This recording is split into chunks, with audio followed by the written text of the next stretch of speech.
पुनर्जागरण। जी हाँ, वो शब्द जिसके बाद से हमने चीजों को तर्क और विवेक की कसौटी पर कसना शुरू किया। परिणाम स्वरूप हुई वैज्ञानिक प्रगति, और वैज्ञानिक प्रगति का परिणाम ये हुआ कि जो चीजें पहले हमारी कल्पना और कहानियों में हुआ करती थी, उन चीजों पर अब हम धीरे धीरे उनकी तरफ कदम बढ़ाने लगे। और इसकी श्रृंखला में वर्तमान परिदृश्य में हम कुछ यूं पहुंचे हैं, कुछ उस दिशा में कि हाल ही में 23 अगस्त का दिन भारत ने भी इतिहास में दर्ज किया, और उस दिन हमने चंद्रमा पर सफलतापूर्वक उसके दक्षिणी ध्रुव पर कदम रखा और उसके स्थलों का नामकरण, जैसा कि आप पीछे पटल पर देख सकते हैं, कि शिव शक्ति और तिरंगा के रूप में रखा गया। नमस्कार, मेरा नाम है अमिताभ और दृष्टि आईएएस की इन डेप्थ श्रृंखला में आपका स्वागत है। जैसा कि आप देख सकते हैं कि आज की हमारी चर्चा का विषय कुछ इसी के इर्द गिर्द केंद्रित है।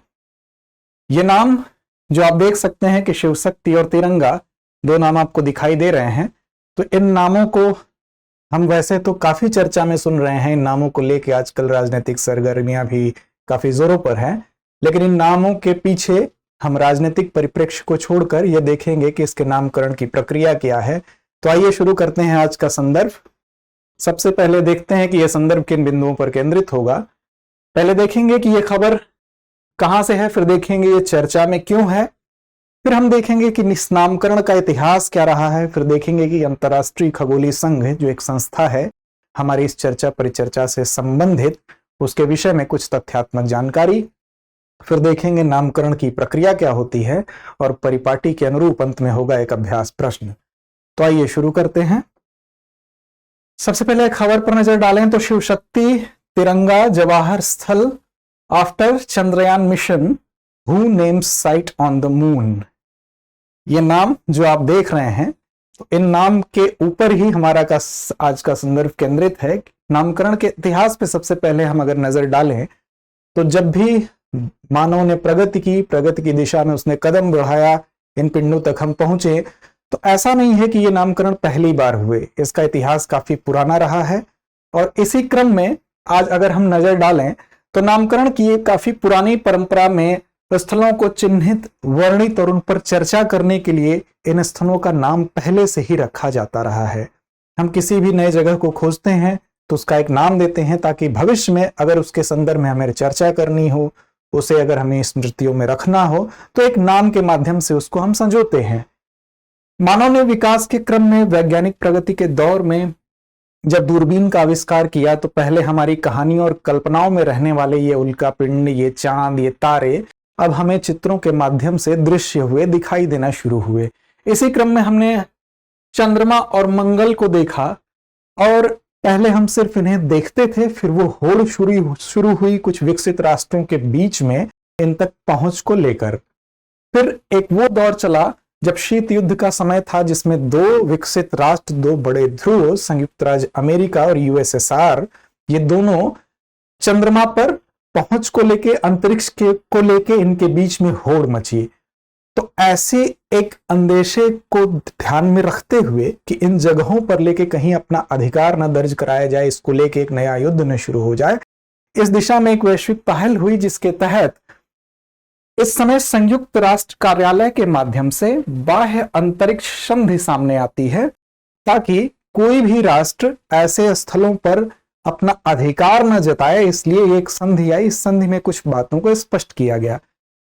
इसके तहत चंद्रमा और अन्य खगोलीय पिंडों सहित अंतरिक्ष में संप्रभुता के दावे के उपयोग या कब्जे के माध्यम से या किसी अन्य द्वारा राष्ट्रीय विनियोग के अधीन नहीं है, यह बात कही गई। इसका मतलब यह हुआ कि सपोज दैट अगर कोई भी राष्ट्र इन जगहों पर अगर चंद्रमा पर ही पहुंच जाता है और वहां पर अपने यहाँ का कोई प्रतीकात्मक चिन्ह रख देता है, अपने देश का ध्वज रख देता है, तो इसका तात्पर्य यह बिल्कुल नहीं है कि वैधानिक रूप से उस स्थान पर उसका अधिकार होता है। हाँ, प्रतीक चिन्ह के रूप में, स्मृतियों में सजोने के लिए या अपने राष्ट्र के गौरव के प्रदर्शन के लिए वो उस स्थान पर उस प्रतीकात्मक चिन्ह को स्थापित कर सकता है, लेकिन वैधानिक रूप से यह उसको अधिकार नहीं मिलता है कि वो भूमि या वो स्थान उस राष्ट्र का हिस्सा होगी। इस बात को इसमें स्पष्ट किया गया। बाद में यूरोपीय अंतरिक्ष एजेंसी के अंतर्राष्ट्रीय कानून प्रमुख अलेक्जेंडर फोसिक, इन्होंने भी ये बात कही और इसको बल मिला कि एक राष्ट्र चंद्रमा पर झंडा लगा सकता है, ध्वज लगा सकता है, लेकिन इनका कोई कानूनी अर्थ या परिणाम नहीं है, अर्थात ध्वज लगा देने से उस राष्ट्र का वो हिस्सा नहीं हो जाता है, ये बात स्पष्ट की गई। हालांकि नामकरण की चर्चा यहां भी नहीं हुई, नाम को लेकर यहां भी कोई बात अभी स्पष्ट नहीं हुई। तो नाम की प्रक्रिया कैसे आगे बढ़ी, कैसे निर्धारण इसका होता है, तो इस पर हम नजर डालने के लिए आगे चलते हैं और देखेंगे आप कि अमेरिका और सोवियत यान जब काफी उच्च गुणवत्ता के चित्र प्राप्त करने लगे, वहां की तस्वीरें लेकर आने लगे, तो वहां पर अनौपचारिक तरीके से उनका नामकरण करने की एक प्रथा चल पड़ी। जैसे अमेरिका ने अगर किसी स्थल का चित्रण किया, खींच के तस्वीर लाया, तो उच्च गुणवत्ता के चित्र के आसपास अगर कोई खड्ग नजर आया, कोई गड्ढा नजर आया, तो उसको तात्कालिक कोई प्रसिद्ध वैज्ञानिक या वहां का इंजीनियर उसके नाम पर नामकरण करने की एक अनौपचारिक प्रक्रिया उस समय तक परंपरा में कायम हो चुकी थी। आप देखेंगे कि उस समय के वैज्ञानिक और इंजीनियरों के नाम पर यहां पर नाम रखे गए। उस समय का एक चर्चित मिशन था अपोलो मिशन। अपोलो मिशन के दौर में आप देखेंगे कि नामकरण की एक अनौपचारिक प्रथा स्थापित हो चुकी थी, जो कि 1957 से तकरीबन 73 तक ये मिशन चला। और इस ड्यूरेशन में इसको सफलता हालांकि 13वें या संभवतः 11वें में मिली थी, वो आप लोग कमेंट बॉक्स में कमेंट करके बताइएगा। तो इस दौर में ये कहने का मतलब ये है कि एक अनौपचारिक रूप से यह प्रथा प्रचलित हो चुकी थी नामकरण की। उसके उदाहरण के रूप में आप देख सकते हैं जैसे सेंट जॉर्ज, स्टोन माउंटेन, ये कुछ नाम हैं। हालांकि बाद में यही अनौपचारिक नाम आगे चलकर एक अंतरराष्ट्रीय संस्था द्वारा मान्य किए जाने लगे, जिसके आधार पर वो आधिकारिक नामों में तब्दील होने लगे। कौन सी थी वो संस्था या संगठन, वो हम आगे देखेंगे। और कुछ आधिकारिक नाम भी प्रयोग हुए, जैसे हेडली और रिले। इन जो अनौपचारिक नामों को, जो संगठन का मैंने आप जिक्र किया आपके सामने, उस संगठन का नाम था IAU अर्थात इंटरनेशनल एस्ट्रोनॉमिकल यूनियन।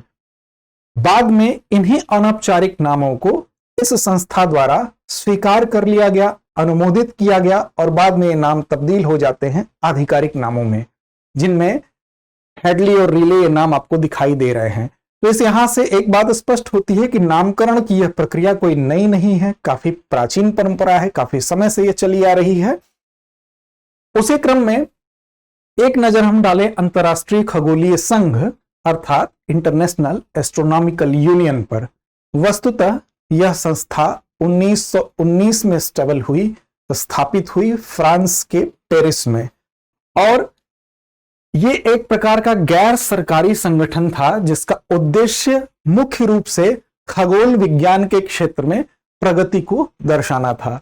इसमें वैश्विक सहयोग के माध्यम से खगोलीय अनुसंधान हो, चाहे खगोलीय शिक्षा हो या खगोल विज्ञान से संबंधित विभिन्न पहलू हो, उसके संदर्भ में कैसे कितनी प्रगति को दर्शाया जा सके, कितनी प्रगति को दर्ज किया जा सके, इसलिए इस संस्था का गठन किया गया। अगर इसके प्रथम अध्यक्ष की बात करें तो बेंजामिन बेलोद इसके प्रथम अध्यक्ष थे।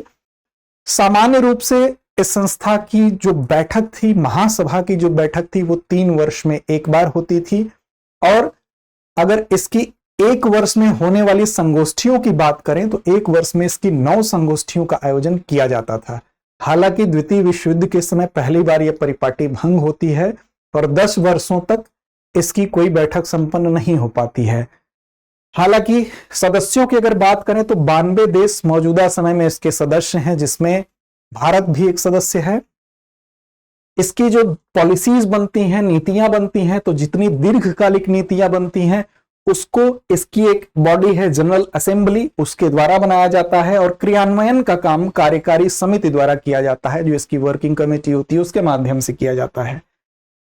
आगे अगर देखें तो नामकरण की प्रक्रिया क्या है, तो नामकरण की अगर प्रक्रिया पर हम नजर डालें तो पहली तस्वीर जब किसी भी पिंड की या किसी भी खगोलीय पिंड की, जैसे चंद्रमा की एक पहली तस्वीर अगर प्राप्त होती है, तो उस तस्वीर को देखने के बाद जो प्रथम दृष्टया जो विशेषताएं दिखाई देती हैं, उसके आधार पर एक थीम का चुनाव किया जाता है, और उन विशेषताओं के नामकरण के लिए वर्किंग ग्रुप के सदस्यों द्वारा उसकी एक थीम डिसाइड कर ली जाती है। उसके बाद जब हाई रेजोल्यूशन की तस्वीर प्राप्त होती है, उच्च गुणवत्ता से परिपूर्ण तस्वीर प्राप्त होती है, जिसमें आसपास के जो भी चित्रण हैं वो साफ सुथरे स्पष्ट दिखाई देते हैं, तो उसके बाद जो भूवैज्ञानिक इससे जुड़े होते हैं, उन संरचनाओं का जो मानचित्रण करते हैं, उसका जो वर्णन करते हैं, या उसके जो जांचकर्ता होते हैं उनके द्वारा इन नामों का अनुरोध किया जा सकता है, कुछ नाम सजेस्ट किए जा सकते हैं।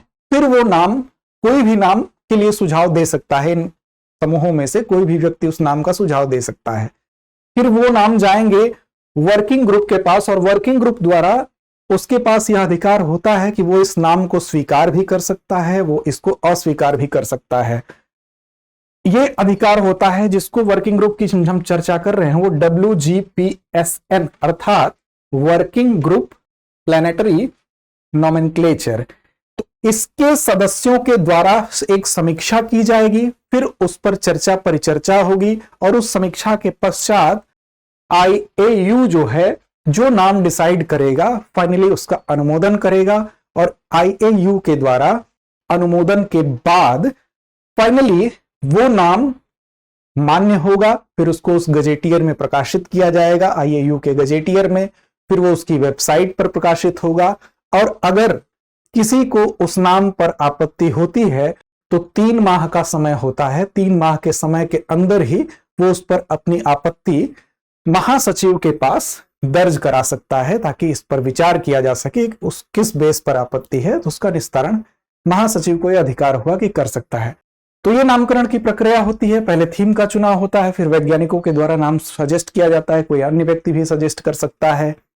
फिर वर्किंग ग्रुप यह निर्णय लेगा, उसको स्वीकृत या अस्वीकृत करेगा और बाद में आप देखेंगे कि WGPSN के माध्यम से IAU के पास जाएगा और उस पर वो फाइनल अनुमोदन होगा, उस फाइनल मोहर लगेगी और वो नाम अनौपचारिक से आधिकारिक में तब्दील हो जाएगा।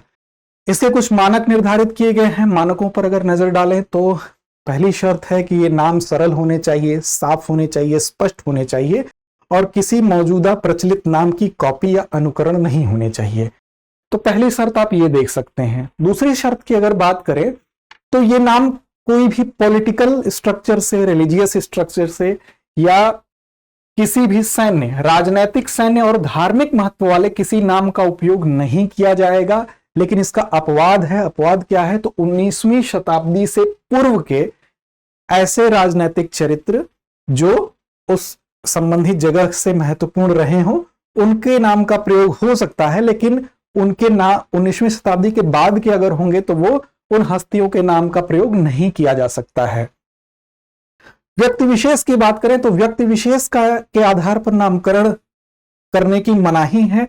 हालांकि विशेष परिस्थितियों में अगर कोई बहुत सम्मानित व्यक्ति है तो उसका नाम प्रयोग में लिया जा सकता है, लेकिन 3 वर्ष पूर्व उसका निधन होना चाहिए। कम से कम उसके निधन को 3 वर्ष पूर्व पूर्ण हो चुके हों, तब ही उस व्यक्ति के नाम का, जो कि विशेष महात्म्य लिए है, उसका प्रयोग किया जा सकता है।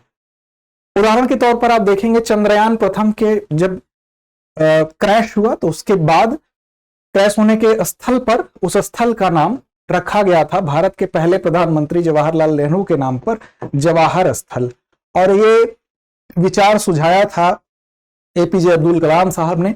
उनके द्वारा यह कहा गया कि चंद्रमा पर पहुंचने को हम प्रतीकात्मक रूप से देने की, एक ऐसा नाम देने की मांग करते हैं कि प्रतीकात्मक रूप से उसको याद रखा जा सके। क्योंकि चंद्रयान प्रथम 14 नवंबर के दिन पहुंचा था, तो उन्होंने भारत के पहले प्रधानमंत्री के नाम पर इसका नामकरण करने के लिए अपनी गुजारिश की, अपनी मांग की। और एक और तर्क दिया गया कि विज्ञान के क्षेत्र में चूंकि उन्होंने काफी योगदान दिया था, इसको अप्रिशिएट किया था, तो इस आधार पर उसका नाम जवाहर स्थल रखा गया। पौराणिक नामों को भी मान्यता देने का प्रोविजन है इसके अंतर्गत। तो ये कुछ मानक थे जिनके आधार पर ये नाम रखे जा सकते हैं। इस प्रकार आपने देखा कि आज का हमारा जो शीर्षक था, उनके नाम में शिव शक्ति और तिरंगा नाम भी इसी कड़ी से जुड़े हैं। जहां पर हमारा रोवर विक्रम लैंड हुआ, उस जगह का नाम प्रधानमंत्री के द्वारा शिव शक्ति दिया गया।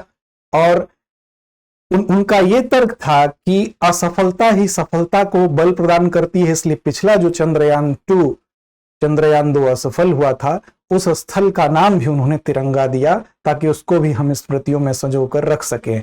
आप चलते हैं इस परिपाटी के अनुरूप अगले सेशन अर्थात अभ्यास प्रश्न की तरफ। अगर आपको संदर्भ समझ में आया तो प्रश्न का उत्तर कमेंट बॉक्स में जरूर दें। निम्न कथनों पर विचार करें। ताराभाई क्रेटर मंगल पर स्थित एक स्थल का नाम है। पहला कथन है इन स्थलों के नामों का अनुमोदन IAU द्वारा किया जाता है, जिसके सदस्य राष्ट्रों में भारत भी शामिल है। इनमें से कौन सा या कौन से कथन सत्य हैं? केवल एक, केवल दो, दोनों, उपर्युक्त में से कोई नहीं। उम्मीद करते हैं कि नाम को लेकर यह दुविधा समाप्त हुई होगी। अगर आपको आज का संदर्भ समझ में आया, आपके लिए उपयोगी है, तो कमेंट बॉक्स में जरूर बताएं। प्रश्न का उत्तर कमेंट बॉक्स में जरूर दें। पढ़ते रहें, अपने लक्ष्य की ओर बढ़ते रहें, इसी शुभकामना के साथ धन्यवाद।